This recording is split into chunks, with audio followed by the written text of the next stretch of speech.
DZDG 96.7, we talk, you listen. We talk, you listen. 1:47 p.m. Philippine Standard Time. 47 minutes na po makalipas ang alauna ng hapon. What's up? Ano hindi kompleto sa tropahan yung ano eh. Yung tatlong emosyon. Yung tatlong trait. Yeah. Merong medyo OA, may sobrang OA, tapos merong nonchalant eh, no? Yung pero sabi, hindi daw naman talaga nonchalant yung mga yan. Kulang lang talaga sa kulang sa communication prowess. Alam mo, marami napapahamak doon. Medyo tamo, yung sa perfect example, marami pagka sobrang mahihain mo, yung pagka, yung alam mo, yung hindi ka talaga, ayaw mo nakikipag-communicate. Introvert. Introverted ka. Hindi mo nakukuha yung sukli mo sa hindi mo nakukuha yung sukli sa jeep pag nagbabayo, di ba? Kasi nahihiya ka.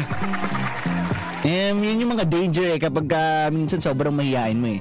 Mga ganun sukli, yung makikiabot hanggang sa hindi ka na makapagbayad, di ba? Pag sa jeep. Eto, may eksena nung nakarami, nabasa ko. sa sobrang hiya nung dalawa, magjowa, kumain sila sa isang restaurant eh. Napahamak yung takeout nila. Kasi anong nangyari? Wait lang ha. Anong nangyari? Kumain daw sila sa isang restaurant, nagde-date sila. Nagde-date yung magjowa, nagde-date.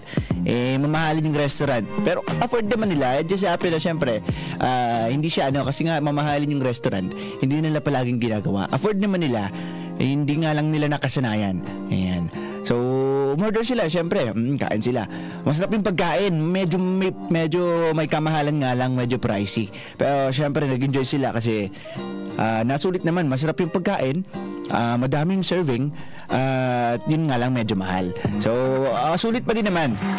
Anong nangyari? Hindi nila naubos. Pero sarap na sarap sila. Ayaw nilang iwan na lang basta. Diba? Ang nangyari, nahihiya sila, guys. Nahihiya silang ipa-take out kasi parang kukunti na lang eh. Tamang pag take out nila, hindi na pang meal, pang merienda na lang. Ganun yung ganun na lang yung dami ng pagkain na natira. So, anong nangyari? Nakaisip yung pagjowa kasi nahihiya silang i-take out kasi kukunti na nga lang. Ang naisip nila, sabihin dun sa waiter na pa-take out para dadalhin daw sa aso. Sa aso. Pero ang totoo, sila talaga yung gustong kumain. Unang-una, yun na nga, dahil mahal, at nanghihinayang sila dahil mahal yung ibinayad nila sa pagkain yun, kahit pa kukunti yun. And at the same time, masarap nga. So, gusto nilang iuwi at chibugin sa kanilang bahay. Nahihiya silang sabihin yun, nahihiya silang ipa-take out yun. Anong nangyari? Sinabi nila doon sa waiter, pa-take out nitong natitira kasi ipapakain namin sa aso namin pag uwi. So yun nangyari. tapos guys, tinake out na ni waiter. Anong nangyari? Nung paalis na sila, ma'am, ito na po yung take out nyo. Ma'am and sir, ito na po yung take out nyo. Isinama na rin po namin yung ibang buto-buto, yung mga tira-tira, kasi para po mas ma-enjoy ng aso nyo para mas marami. Ano nangyari? Hindi nila mapapakinabangan kasi yung tira-tira na isama na dun sa mismong dun sa dapat chichibugin nila pag-uwi. Ngayon, wala naman talaga silang aso. Walang kakain ng pagkain yun. That's the danger. I mean, diba, kung sinabi naman nila ng diretso na gusto namin uwi kasi unang-una masarap kasi yung pagkain. Nagkataon lang talaga na busog na kami. So hindi na namin mauubos dito. So pag-uwi na lang namin kakainin. Diba? O kaya no need to explain. Pa-take out po nitong natitira. Yun lang. Diba? Minsan lakasan lang din ang loob eh. para hindi mangyaring pakain sa aso yung take out nyo kahit wala naman kayong aso. Diba? We should practice that. I mean, wala namang masama kasi makipag-communicate ng maayos, diba? Oo, medyo yun na nga, medyo struggle siya sa ibang tao. Pero kung uutay-utayin mo siya, kung ipapractice mo siya everyday, yun na nga, mag-start tayo sa jeep niyo, paabot po ng bayad, manong, wala pa po akong sukli, diba? In a very good way naman, with manners pa din, diba? Masasanay tayo dyan, trust me. Kumaga, communication, kailangan natin yan eh. Para hindi tayo nakakapag-take out ng para sa aso. Kahit wala naman tayong aso. Sibog din natin yun eh. Naging ano pa eh. Naging pagkain pa ng aso eh. 1:54 p.m. Philippine Standard Time. 6 minutes to go before 2 p.m. Kami ang DZDG 96.7. We talk, you listen. We talk, you listen. At syempre ako si Giro at magbabalik ako. Diyan lang kayo. DZDG 96.7. We talk, you listen. We talk, you listen. 2:39 p.m. Philippine Standard Time. 39 minutes na po makalipas ang alas 2 ng hapon. Maligayang pagbabalik sa ating programa The Mix. Kasama niyo pa rin si Giro Boy. Maulan at malamig na hapon sa inyong lahat. Kumusta kayo dyan? Stay dry, people. Stay dry. Mahirap magkasakit. I'm telling you. Take it from me. Nakakatroma. Unang-una, pag nagtatrabaho ka na, wala kang sahod. Unless may sick leave ka na may with pay. Pero kung wala, di kawawi.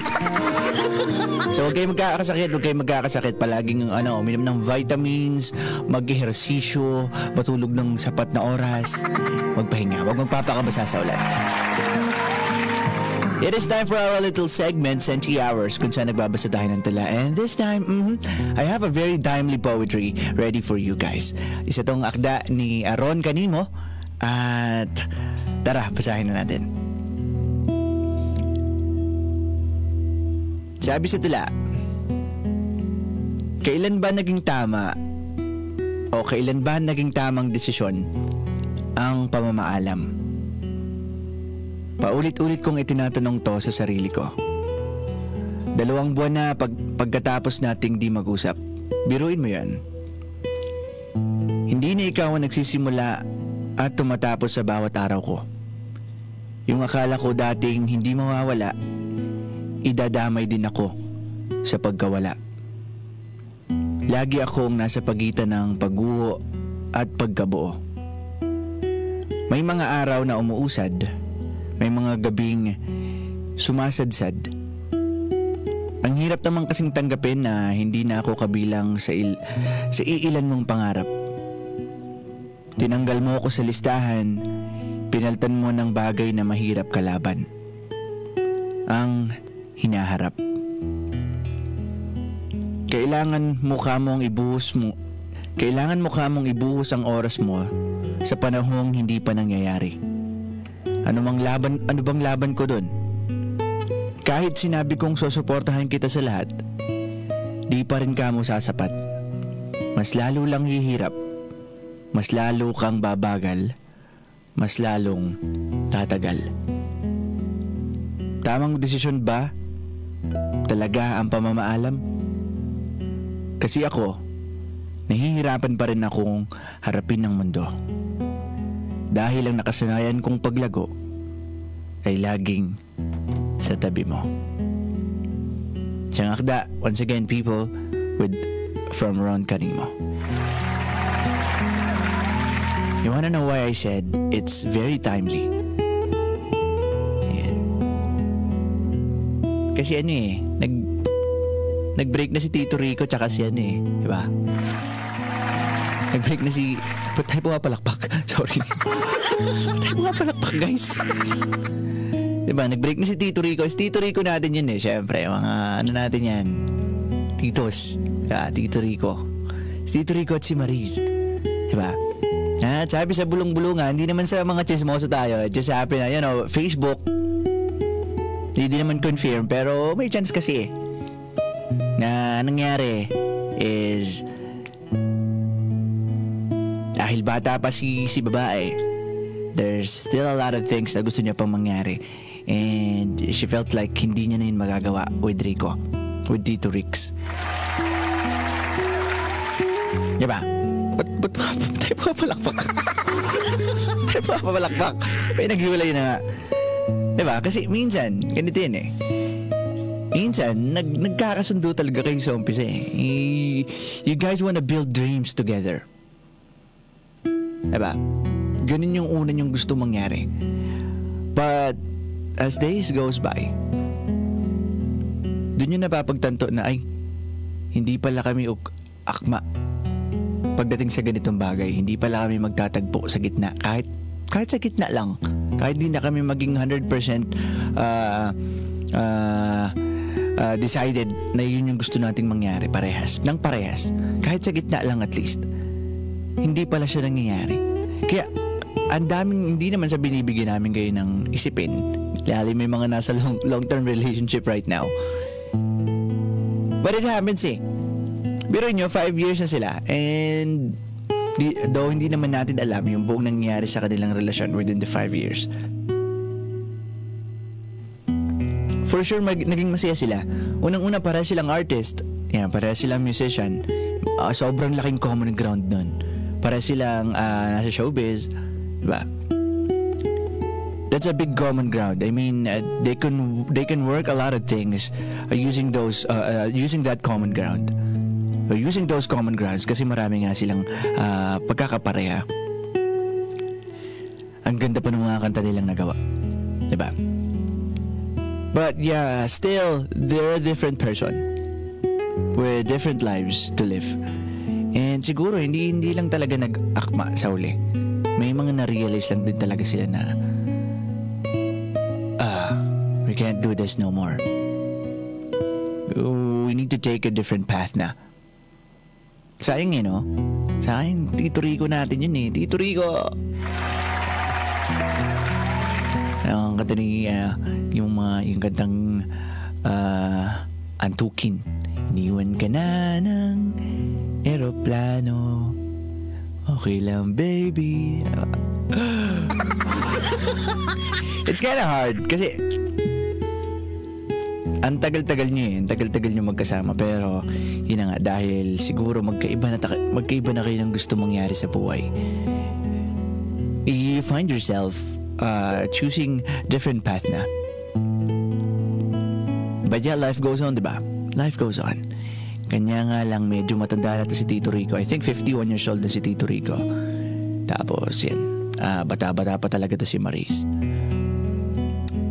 Hindi na rin talaga nagtugma. And malay natin, di ba? Sabi nga nila, one of the greatest love is, one of the greatest thing to show that you really love a person is to let them go. Di ba? Kasi kung kayo naman talaga hanggang sa uli, kung para talaga kayo sa isa't isa, you'll find yourself stepping back to each other. Di ba? You'll find your feet unconsciously stepping pabalik doon sa inyo, sa isa't isa. So I think that's it. They've just chosen to let go and ipagpaubaya na siya sa tadhana. Diba? That's why it's very timely. This poetry is very timely. So mamaya sa ating pagbabalik, masuhukayin natin ang ibig sabihin ng tulang ito. Ako po si Jiro at kayo'y nakikinig sa DZDG 96.7. Magbabalik ako. Sabi ni Ron Canimo, tanong, kailan ba naging tama ang desisyon? Kailan ba naging tamang desisyon ang pamamaalam? Diba? Sabi niya kanina sa tula. Tara, basahin ulit natin to. Sabi niya, kailan ba naging tamang desisyon ang pamamaalam? Yan. Sabi niya, paulit-ulit kong tinatanong sa sarili ko. 2 buwan pagkatapos nating hindi mag-usap. Biruin mo yun. Hindi na ikaw ang nagsisimula at tumatapos sa bawat araw ko.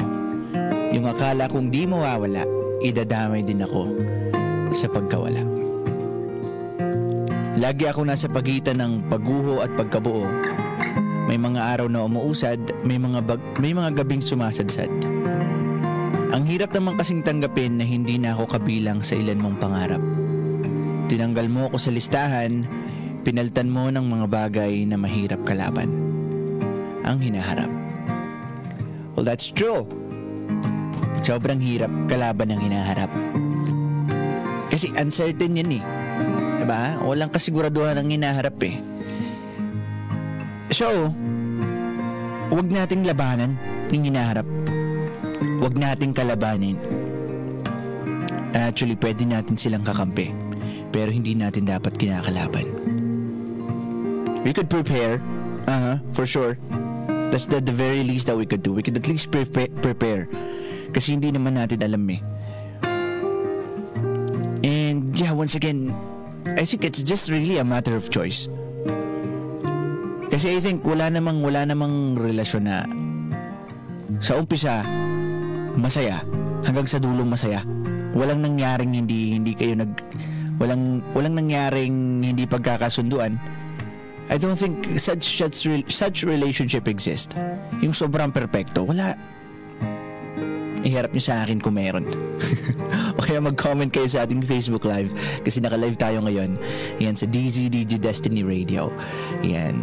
Kagaya ito ni Kuya Angelo. Sabi ni Kuya Angelo Culiza, "Good afternoon, DJ Giro. Kumusta na? Long time no hear. Hope you're always fine and good. Building a better relationship of two persons involved is not that easy. But power of love is the answer." Thank you, DJ Giro, and more power to your program. Maraming salamat, Kuya Angelo. Yeah, we missed you at the show, Kuya Angelo. Gusto din namin yung mga comments mo dito sa program. Maraming salamat sa patuloy na pakikinig. That's actually true. Power of love. Sabi, love can move mountains eh. Pero minsan hindi kasi sapat. Lalo na if your lover is somebody who dream of so much. Diba? Minsan, yun na nga eh, love is something like learning how to let go. Huwag niyong itatali ang isang tao. Kasi kung mahal niyo sila, gusto niyo silang nagtatagumpay. And if ever na dumating kayo sa point na you're seeing somebody na mahal niyo, na hindi na sila nag-grow habang kasama kayo, then that's no longer love. I don't think so. Kasi you should be growing together. Diba? Ikaw, dapat meron kang sarili mong buhay. There's something happening with your life. And at the same time, ganun din sa partner mo. You can at least support, diba? That's the best thing that you could do to your partner. Kung isang dreamer yan, kung sobrang laki ng pangarap niyan sa buhay. Your presence, enough na yun minsan eh. Enough na yun eh. Diba? That's the power of love. That you'll be able to support the person kahit minsan hindi na ikaw yung kasama niya. Diba? Learning how to let go just for the sake of the growth of your loved one. Diba? Parang binanggit niya dito eh. Sabi niya, lagi akong nasa pagitan ng pagguho at pagkabuo. Yan. Kailangan mo mong ibuhos ang oras mo sa panahong hindi pa nangyayari. Ako naman, ano namang laban ko ron? Kahit sabihin kong susuportahan kita sa lahat, di pa rin kamo sasapat. Mas lalo lang hihirap, mas lalo kang babagal, mas lalong tatagal. Oh, this is something like, I don't know, kung siguro sinabihan ka ng ganito, the other person just really want to let go of you. Para lang sa akin na, if sinasabi mo na you're ready to support all out, you're ready to be his or her support system no matter what happens, and still mas gusto nitong tao na to na hindi, kaya ko na to na mag-isa, mas babagal lang ako, let go of the person. Diba? Wala nang questions kasi kung gusto niyang kasama ka niya, kasamahan ka niya eh. She's gonna stay or he's gonna stay. Pero if ever na the only option that he or she has in mind is that kailangan na natin mag-part ways, then kailangan mong ibigay sa kanya yun. Ibig sabihin lang nun, hindi niya kayang sabihin na sa'yo ng direkta na hindi na ikaw yung gusto kong kasama dun sa pangarap ko. Masakit siya, of course.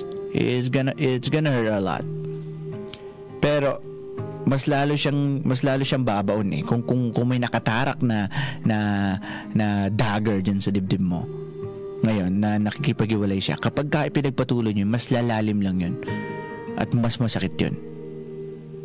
So kailangan mo dumating sa acceptance na okay, siguro nga hindi na talaga ako ang gusto niyang kasama, and it's gonna hurt.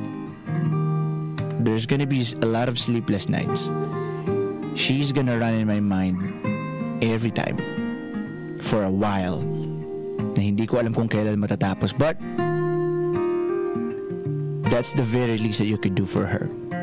If you truly love that person, you need to learn how to let go. Just for the sake of her growth and her happiness. Kahit hindi na ikaw yung kasama niya. Diba?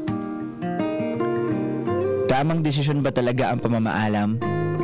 Kasi ako, nahihirapan pa rin akong harapin ang mundo dahil ang nakasanayan kong paglago ay laging sa tabi mo.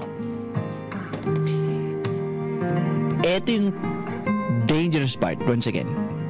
Kapag sinanay mo ang sarili mo na may kasamang isang tao. Kaya minsan sobrang powerful ng mga taong nasanay na mag-isa eh. Na most of the time hindi nila kailangan ng ibang tao para magpatuloy. That's a superpower. Kasi hindi sila maghahabol sa tao eh. That doesn't mean hindi nila pinahalagaan yung mga tao nasa paligid nila. It just happened that they know hindi nila kailangang iasa yung sarili nila sa ibang tao. And that's a superpower. I mean, that's something na hindi siya basta-basta na-attain. At kapag ka na-attain mo siya, you could be invincible sa ganitong mga sitwasyon. Diba? You'll always understand na okay. Kasi pinagdaanan mo siya eh. Alam mo yung alam mo yung sensation, alam mo yung feeling ng ginagawa yung lahat ng bagay sa sarili, para sa sarili at ng sarili lamang. Diba nang mag-isa? It's something na pagka na-attain mo yan, you're not gonna force somebody to stay. You'll understand na kapag gusto nilang umalis, that's their choice. And it's fine because you're still gonna be fine kahit umalis sila. But if you're somebody who's, kagaya na sinabi sa tula, na nahihirapan siya kasi nakasanayan niya yung paglago niya, laging kasama niya sa tabi niya yung partner niya, it's more like a shithole. Diba? That's gonna drag you down deep and deep. Kasi hindi mo kaya ng ikaw lang. Hindi mo kayang umusad ng ikaw lang mag-isa. When we know that one of the greatest love is that you need to learn how to let go of a person. Diba? Kung sa ibang tao na sila sasaya, kung sa ibang lugar na sila sasaya, kung hindi na sa tabi mo, kung mahal mo talaga yung tao, kaya mong bitawan yun. Diba? Kasi if pipilit mo pa na hindi na nga siya masaya sa tabi mo, that's you being selfish. Ikaw na lang yung maligaya dun. Or baka nga hindi na siya ligaya eh. Something like nagiging mo na lang siya, nagiging lifeline mo na lang siya. Na kailangan mo na lang siya kasi siya na lang yung nagiging dahilan para magpatuloy ko sa buhay. That's being selfish. Diba? Sarili mo na lang yung iniisip mo nun. So learn how to let go. Just like what Tito Rico did to Maris. Diba? Iniwan ka na ng eroplano. 3:30 p.m. Philippine Standard Time. 30 minutes na po makalipas ang alas 3 ng hapon. Kami ang DZDG 96.7. We talk, you listen. We talk, you listen. Ako si Jiro at magbabalik ako. Diyan lang po kayo. Sa ang ating tawanan at mga emosyon. Kasama niyo pa rin ang inyong naging rapper DJ in town. My name is Jiro. That's capital G-I-R-O. Kinukulit ang inyong tanghali. Or hapon rather kasi alas 4 na. Malapit-lapit na nga mag alas 5. Ang lamig-lamig eh, no? Ang sarap ng lugaw. O, hindi yung nasa isip nyo. Lugaw eh, no? O, ang sarap humigop ng mainit na sabaw. Yan. O kaya kape. Ang mainit na sabaw. Tuloy meron akong naalala. Meron daw nautusan. May nasa palengke o si tatay nautusan ng asawa. Tinex si asawa. Mapapadaan ka ba sa palengke, asawa? Habing ganun. Ay, oo, tama-tama, nasa bayan ako. Dadaan ako ng palengke. And sabi ni asawa, ay sige, magluluto ako mamaya ng sinigang. Bumili ka nga ng panghalo. Ayan, bumili doon ng panghalo. Oo, ng sinigang. Ay sige, sabi ni tatay, sige. Bibili kita ng panghalo, tama-tama, malamig. Ihigop tayo ng sabaw mamaya. Ayan, yan. After 30 minutes, dumating na si tatay. Ayan na, ready na. Nakabili na ng panghalo. Sa sinigang. Di excited si nanay, magluluto siya Syempre maulan, tamang-tama. May sabaw silang hihigupin maya-maya lamang. Paglabas tong binili, guys, ang binili tatay, yung sandok. Sandok. Panghalo sa sinigang, literal. Diba? Ay, di napitpit siya ng sandok na binili niya. Minsan kailangan minsan nating maging medyo may paliwanag, minsan kailangan natin maging literal sa mga utos natin. Kasi medyo nagkakandalabo-labo no? Tama din naman yung binili tatay, di ba? Tama din naman yung binili niya. Panghalo nga naman yun ng sinigang. Di ba? Panghalo, di binila ka na sandok. Gusto mo ng panghalo Tapos meron pa, may naalala ako yung naman, yung natulpo. Nanonood ba kayo ng tulpo sa YouTube? Kung hindi kayo, madalang na kayong manood sa mga TV yung sa YouTube, si Tulpo, yung pinabili daw ng hotdog, ang binili daw ay footlong. Diba? Hiniwalayan tuloy nung girlfriend. Minsan kailangan din natin magtanong mamaya, papabili ng panghalo. Ano bang panghalo ang kailangan? Yung bang literal na sandok na panghalo o yun na nga, sandok o sinigang mix? Tatanong nyo. Yung kaso, medyo matindi yun. Kaya hiniwalayan talaga siya ng girlfriend niya. Pinabibili daw ng footlong magulang ay ng hotdog. Ang binili footlong. Di nagkadaletse-letse sila. 4:46 p.m. Philippine Standard Time. Ako po si Giro. Kami yung DZDG 96.7. We talk, you listen. We talk, you listen.